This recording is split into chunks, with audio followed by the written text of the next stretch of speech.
ओम नमः शिवाय। मेरा नाम प्रदीप शास्त्री।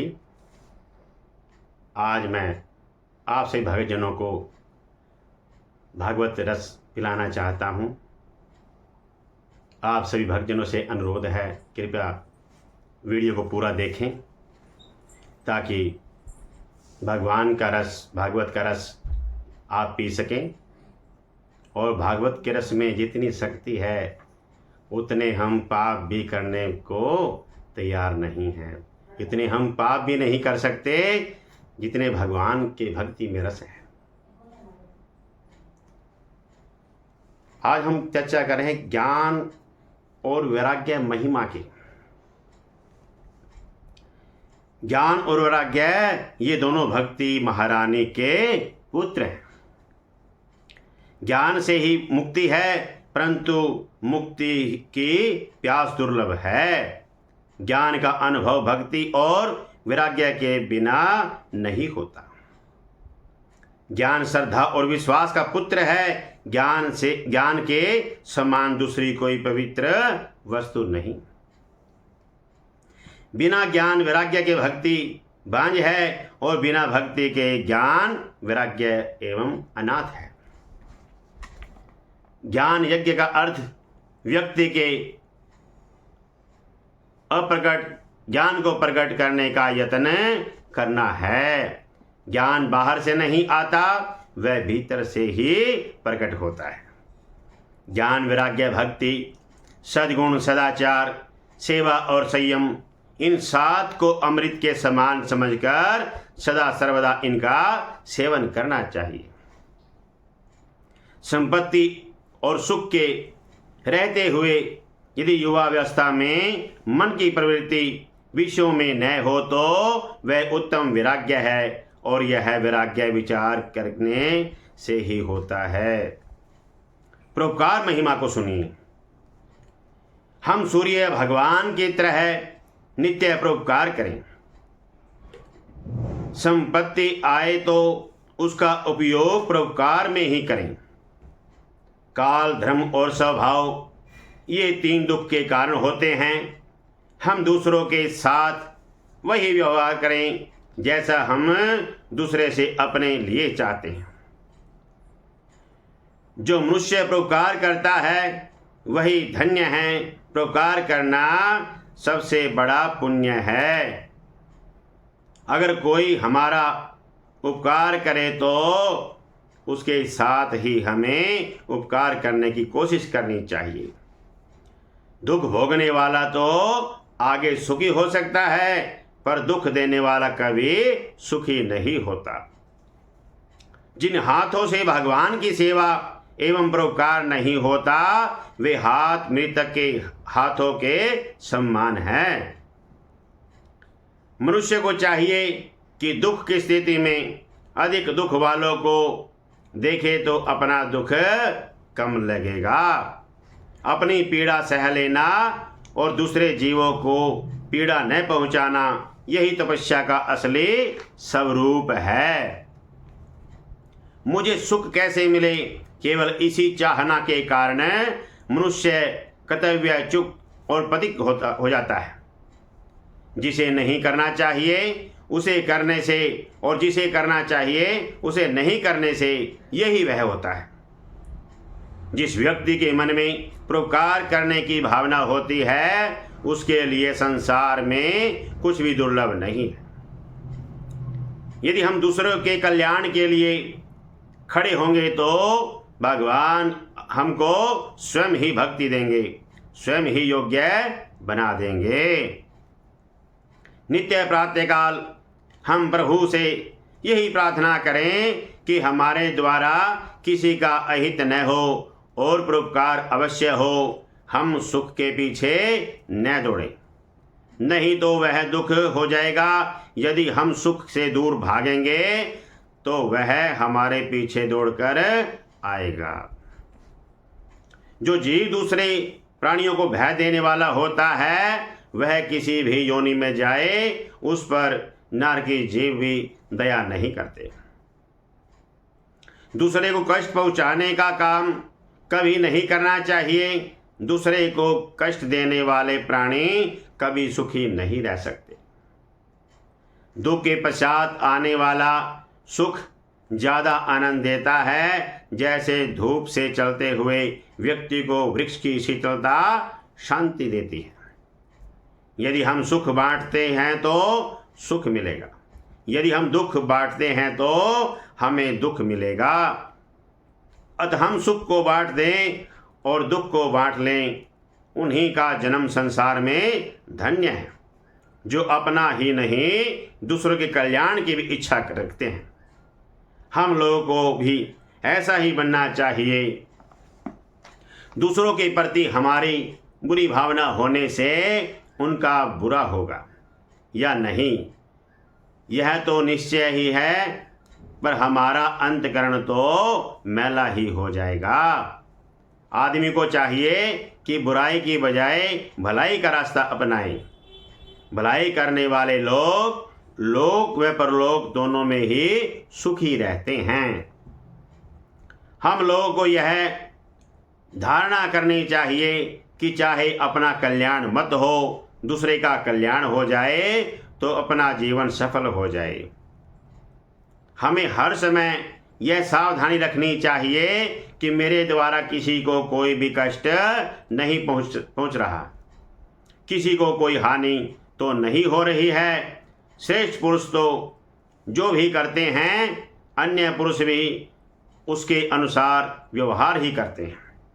वह जो आदर्श स्थापित कर देता है लोग उसके अनुसार ही चलते हैं। परोपकार करने वालों के साथ जो साधुता बरतता है उसकी तारीफ नहीं है। महान व्यक्ति तो वह है जो अपने साथ बुराई करने वालों के साथ भी भलाई करे। जो व्यक्ति दूसरों का अहित करता है वह वास्तव में अपना ही अहित करता है, और जो दूसरे को सुख पहुंचाता है वह वास्तव में अपने को ही सुखी बनाता है। अपने पर किए हुए उपकार को आजीवन कभी न भूलें एवं अपना उपकार करने वाले का बहुत भारी परोपकार करके भी अपने ऊपर उसका एहसान ही समझें।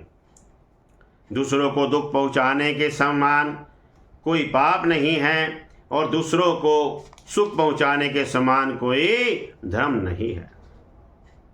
इसलिए हर समय दूसरों के हित के लिए ही सोचते रहना चाहिए।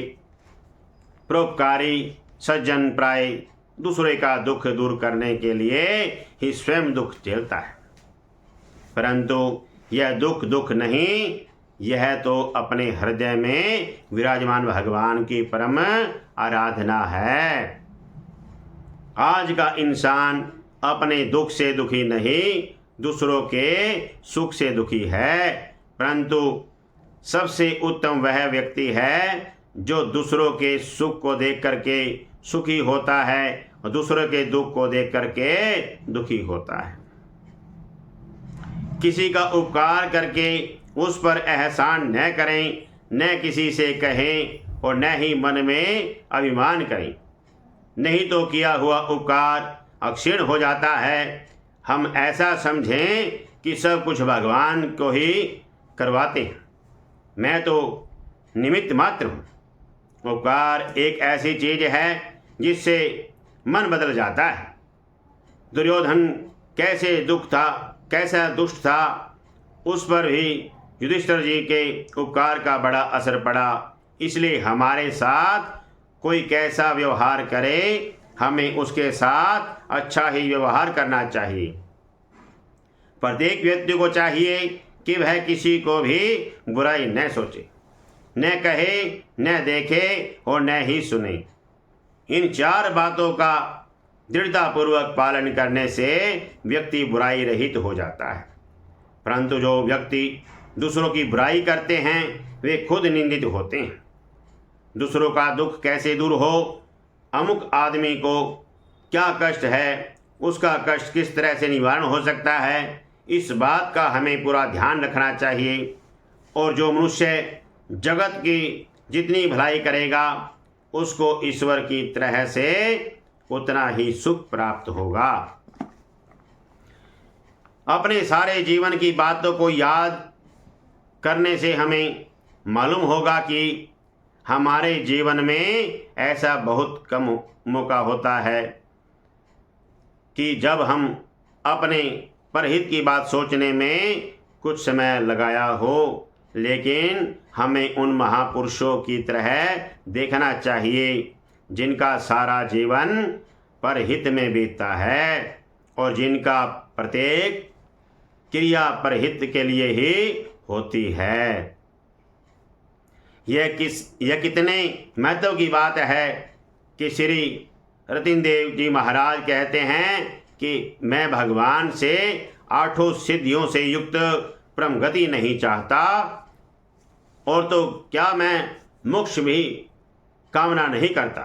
मैं चाहता हूँ तो केवल यही कि मैं संपूर्ण प्राणियों के हृदय में स्थित हो जाऊं और उनका सारा दुख मैं अकेले ही सहन करूं, जिससे और किसी भी प्राणी को दुख न हो। ऐसा परोपकार प्रार्थना हमें भी भगवान से नित्य करनी चाहिए। चिंता महिमा। अब चिंता महिमा सुनिए। मनुष्य चिंता से मरता नहीं, सूख जाता है। चिता जलाए मुर्दे को, चिंता जलाए जिंदे को। संतों की चिंता का मूल कारण स्वार्थ नहीं, परमार्थ है। चिंता रूपी सापनी ने जन्म लेने वाले प्रत्येक मनुष्य को डसा है। चिंता से शरीर क्षीण हो जाता है। चिंता के समान तो मृत्यु भी नहीं है। ये चिंता करने से सारे कार्य सिद्ध होते हों तो सभी कार्य करने के बजाय चिंता ही करते। स्वार्थ की चिंता हमें भगवान से दूर करती है और परमार्थ की चिंता हमें भगवान के पास ले जाती है। ईंधन से जैसे अग्नि बढ़ती है, ऐसे ही सोचने से चिंता बढ़ती है। न सोचने से चिंता वैसे ही नष्ट हो जाती है जैसे ईंधन के बिना अग्नि कर्म करे किंतु कर्म फल भोगने की इच्छा न करे। कर्म ही पूजा है और कर्तव्य पालन ही भक्ति है। मनुष्य अपने किए हुए शुभ अशुभ कर्मों का फल अवश्य भोगता है। जब हम कोई सत्कर्म करने की इच्छा करते हैं तो शक्ति अपने आप ही आ जाती है। सत्कर्म करने से ही मन पवित्र होता है और पवित्र मन की ज्ञान प्राप्ति के लिए आवश्यक है। मैं जो भी कुछ कर रहा हूँ उसे भगवान देख रहे हैं, ऐसा मानकर प्रत्येक कर्म करना चाहिए। हम जो भी कर्म प्रेम और सेवा की भावना से करते हैं तो वह कर्म ही हमें परमात्मा की ओर ले जाता है। सत्कर्म का संकल्प, परम पुरुषार्थ और ईश्वर की कृपा, इन तीनों के मिलने से ही सत्कार्य संपन्न होते हैं। हम सत्कर्म करने के बाद कहें कि भगवान ने मेरे ऊपर विशेष कृपा की है और मुझे निमित्त बना करके मेरे हाथ से सत्कर्म कराए हैं। मनुष्य जैसा कर्म करता है उसे वैसा ही फल मिलता है।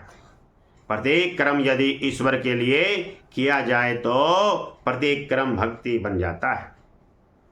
नीति के बिना राज्य बेकार है, धर्म के बिना धन बेकार है, श्री भगवान को समर्पित किए बिना सत्कर्म बेकार है और विवेक बिना ज्ञान बेकार है। प्राणी अपने कर्म के अनुसार ही पैदा होता है और कर्म से ही मर जाता है। उसे उसके कर्म के अनुसार सुख दुख भय और आनंद की प्राप्ति होती है। हम अच्छे कर्म करें या न करें यह विशेष महत्व की बात नहीं है, परंतु बुराई करने से हम अपने आप को बचाए रखें यह विशेष महत्व की बात है कि इससे हमारे कल्याण का मार्ग अपने आप प्रशस्त हो जाते हैं। श्रीमद् भागवत कथा श्रवण की महिमा सुनने से क्या फल मिलता है? श्रीमद् भागवत ऐसा फल है जिसमें त्वंजमस कुछ भी नहीं, जो भक्ति रस में हमारी स्थिति करा दे उसको कथा कहते हैं।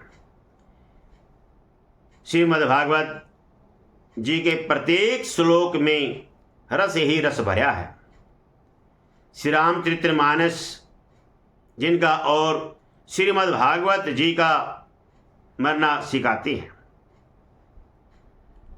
श्रीमद् भागवत जी की कथा मन को शुद्ध करने का सर्वश्रेष्ठ उपाय है। उत्तम श्रोता के लिए श्रीमद् भागवत जी की कथा प्राणों के समान है। श्रीमद् भागवत जी की कथा ज्ञान, भक्ति और वैराग्य को बढ़ाती है। मृत्यु के ग्रास बनने के त्रास से बचने का उपाय श्रीमद् भागवत कथा महापुराण है। अन्नदान और वस्त्र दान उत्तम है, किंतु कथा का दान सर्वोत्तम माना गया है। श्रीमद् भागवत जी में स्तुति, गीत, चरित्र, रूपक और उपदेश ये 5 चीजें हैं। श्रीमद् भागवत जी की आज्ञा को श्री भगवान जी की ही आज्ञा माननी चाहिए। श्रीमद् भागवत कथा का आश्रय करने से गृहस्थाश्रम बंधनकारक नहीं होता है। श्री भगवान की करुणा का फल मनुष्य शरीर एवं श्रीमद् भागवत कथा का श्रवण है। श्रीमद् भागवत जी की कथा श्रवण से श्रद्धा, संतोष एवं आनंद की प्राप्ति होती है। श्रीमद् भागवत जी की कथा दिव्य जीवन बनाती है। दीर्घ जीवन के से दिव्य जीवन श्रेष्ठ है। भाग्यहीन वही है जिसने कभी भी श्रीमद् भागवत जी की कथा का श्रवण नहीं किया। कलयुग में श्रीमद् भागवत जी की कथा का श्रवण किसी उत्तम तीर्थ में करना चाहिए। श्रीमद् भागवत जी की कथा हमारे जीवन को उत्तम गति एवं सही दिशा प्रदान करती है। श्रीमद् भागवत महापुराण को 7 दिन में, 60 दिन में एवं 1 वर्ष में संपूर्ण पढ़ने का विधान है। श्रीमद् भागवत जी की कथा का प्राकट्य करुणा से होता है और करुणा कथा गंगा की गंगोत्री है। श्रीमद् भागवत जी की कथा सुनने के लिए दिनों का कोई नियम नहीं है, इसे तो नित्य सुनना चाहिए। श्रीमद् भागवत जी की कथा को बेचना नहीं, बांटना चाहिए, क्योंकि यह भगवान का प्रसाद रूप है। श्रीमद् भागवत जी की कथा सुने, मनन करें और उसे अपने जीवन में उतारने का प्रयास भी करें। श्री रामचरितमानस, सततत्व, श्रीमद् भागवत गीता, चित तत्व एवं श्रीमद् भागवत महापुराण आनंद तत्व है। श्रोताओं के लिए मन की एकाग्रता, हृदय की निर्मलता और अनुकूल मनन, ये 3 चीजें आवश्यक हैं। श्रद्धापूर्वक श्रीमद् भागवत जी की कथा श्रवण करने का अर्थ दोनों कानों से श्री कृष्ण रस को पीना चाहिए। श्री रामचरितमानस, वियोग शास्त्र, श्रीमद् भागवत गीता, योग शास्त्र एवं श्रीमद् भागवत महापुराण प्रयोग शास्त्र है। श्रीमद् भागवत महापुराण के श्रवण या पठन से ही धन, पुत्र, स्त्री, वाहन, यश और महाकामनी प्राप्त हो जाती है। श्रीमद् भागवत जी की कथा को जो व्यक्ति बार बार सुनता है, उसका मन भगवान अपनी ओर खींच लेते हैं। फल की दृष्टि से इस सुख शास्त्र कथा की क्षमता गंगा, गया, काशी, पुष्कर या प्रयाग कोई भी तीर्थ नहीं कर सकता है। जो मनुष्य सदा ही, विशेषकर एकादशी को श्रीमद् भागवत महापुराण नहीं सुनता, उससे बढ़कर पापी और कोई नहीं है। जो मनुष्य दिन रात किसी भी समय श्रीमद् भागवत शास्त्र का पाठ करते हैं, उसके करोड़ों जन्मों के पाप नष्ट हो जाते हैं। अनेकों जन्मों तक साधना करते करते जब मनुष्य पूर्ण पवित्र हो जाता है, तब उसे श्रीमद् भागवत शास्त्र की प्राप्ति होती है। श्रीमद् भागवत जी की कथा के श्रोता को कभी भी क्रोध नहीं करना चाहिए, क्योंकि क्रोध करने से मनुष्य पुष्यों का नाश हो जाता है। श्रीमद् भागवत जी की कथा श्राद्ध पक्ष, अश्विन कृष्ण पक्ष में पढ़ने, सुनने एवं कथा कराने से पितृदेवता बहुत प्रसन्न होते हैं। मन के मैल को धोने के लिए श्री रामचरितमानस, श्रीमद् भागवत महापुराण एवं गीता आदि ग्रंथों का स्वाध्याय करना बहुत जरूरी है। बुद्धिमानों की बुद्धिमता यही है कि संसार पैनाशक श्रीमद् भागवत महापुराण का आदर पूर्वक यथाशक्ति नित्य ही पाठ करें। श्रीमद् भागवत जी की कथा का सर्वदा सेवन एवं आस्वादन करना चाहिए। इसके श्रवण मात्र से ही भगवान हृदय में आ जाते हैं। श्री भगवान जी के भगत जहाँ प्रेम पूर्वक श्रीमद् भागवत कथा को सुनते हैं, वहाँ भगवान श्री कृष्णचंद्र जी साक्षात विराजमान हो जाते हैं। जो लोग सदा अपने घर में श्रीमद् भागवत जी का पूजन करते हैं, वे एक कल्प तक के लिए संपूर्ण देवताओं को तृप्त कर देते हैं। विद्वानों ने देवताओं की सभा में कहा है कि जो लोग श्रीमद् भागवत जी की कथा नहीं सुनते, उनका जन्म लेना बेकार है। जो मनुष्य अपने घर में श्रीमद् भागवत महापुराण की पूजा करते हैं, वे सब पापों से मुक्त होकर के स्वर्ग में देवताओं द्वारा वंदित होते हैं। नित्य श्रीमद् भागवत जी का पाठ करना, भगवान का चिंतन करना, तुलसी जी को सींचना और गौ माता की सेवा करना, ये चारों सम्मान हैं। श्रीमद् भागवत जी की कथा श्री सरस्वती जी के तट पर लिखी गई, श्री यमुना जी के तट पर लीला हुई और श्री गंगा जी के तट पर गाई गई। श्रीमद् भागवत जी की कथा हमें अपने दोषों का ज्ञान कराती है। कथा सुनते समय यदि रोना आए तो मानना कि हम सही कथा सुन रहे हैं। श्रीमद् भागवत जी की कथा जीविका नहीं, जीवन होता है। कथा उपदेश नहीं, उपचार है। एवं कथा मनोरंजन के लिए नहीं, मनोमंथन के लिए है। मनुष्य जितने दिनों तक अपने घर में श्रीमद् भागवत महापुराण रखता है, उतने ही समय तक उसके पितर दूध, घी, मधु और मीठा जल पीते हैं। श्रीमद् भागवत जी की कथा श्रवण हेतु चित्त में एकाग्रता एवं तीव्रता लाइए और समझाइए कि शायद यह मेरा जीवन की अंतिम कथा न हो। श्री भगवान जी की कथा हमारे शोक, मोह और भय को नष्ट करती है। उदाहरण श्री सीता जी, श्री अर्जुन जी एवं श्री परीक्षित जी महाराज का जो व्यक्ति नित्य भगवान श्री कृष्ण जी दिव्य लीला कथाओं का श्रवण एवं कीर्तन करेंगे, वे सुगमता से ही इस संसार सागर से पार हो जाएंगे। श्रीमद् भागवत महापुराण भगवान की साक्षात शब्दमयी मूर्ति है। इसके सेवन, श्रवण, पाठ के दर्शन से ही मनुष्य के सारे पाप नष्ट हो जाते हैं। मनुष्यों के लिए संपूर्ण पुण्य आश्रयों को की यात्रा का संपूर्ण तीर्थों में स्नान करना भी वैसा ही पवित्र कारक नहीं होता है जैसे श्रीमद् भागवत महापुराण है।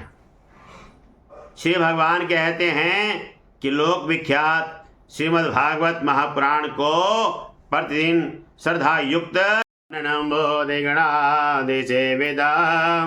कपितजम्बो फलचारुभक्षणम् उमासुतं शोकविनाशिकारकं नमामि विघ्नेश्वरी पादिपङ्कजम्।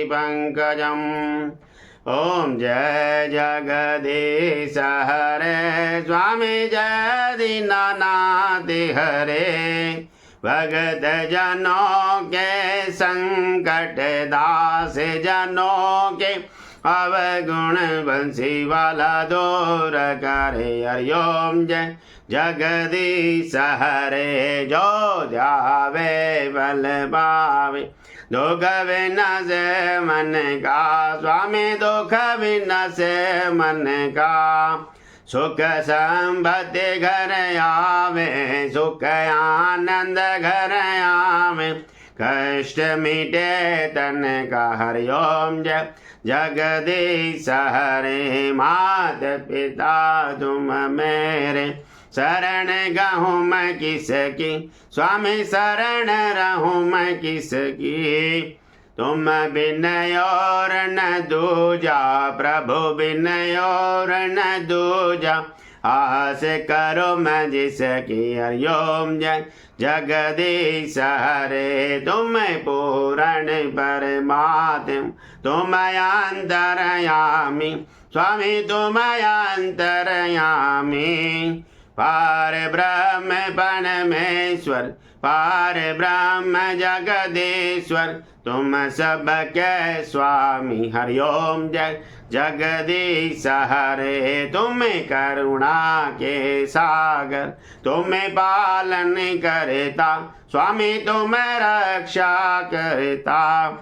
मैं मूर्ख खल कामी मैं सेवक तुम स्वामी कृपा करो भरता। हरिओम जय जगदीश हरे तुम हो एक गोचर सबके प्राणपति स्वामी सबके राष्ट्रपति। किस विध मिलो दया मैं कैसे आऊं शरण में तुमको मैं कुमति। हरिओम जय जगदीश हरे दीन बंधु दुख हरता ठाकुर तुम मेरे स्वामी रक्षक तुम मेरे।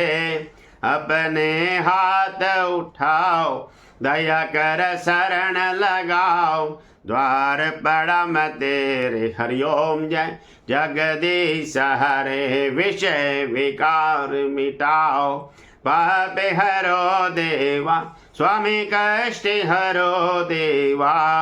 श्रद्धा भक्ति बढ़ाओ ऐसा प्रेम बढ़ाओ संतन हरि सेवा। हरिओम जय जगदीश हरे श्याम सुंदर जी की आरत जो कोई नर गावे स्वामी प्रेम सहित गावे।